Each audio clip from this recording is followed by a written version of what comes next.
मौलाना खुर्शीद आलम कासमी।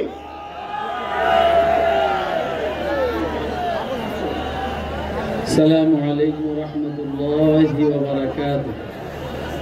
সময় হইল 2 মিনিট, এই জন্য কোনো বক্তব্য দিব না।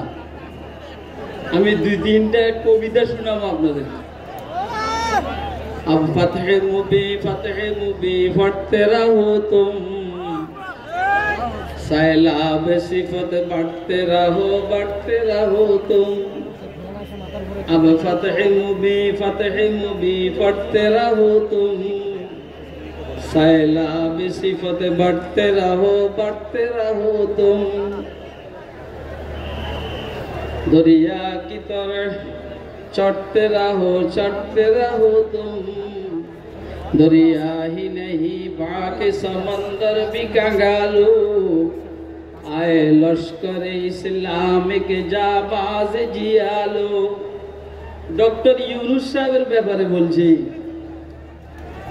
तेरा मजहब है यूरोप, तू मुकल्लिद अहले यूरोप का। तेरा मजहब है यूरोप, तू मुकल्लिद अहले यूरोप का। मेरा मजहब है तकलीद रसूल पाक अदनानी। मेरा मजहब है तकलीद रसूल पाक अदनानी। আমাদের দাবিগুলোকে বাস্তবায়নের জন্য প্রয়োজনে শাহাদাত বরণ করতে হবে। এর জন্য কারা কারা তৈরি আছে রাত দেখা। আসসালামু আলাইকুম।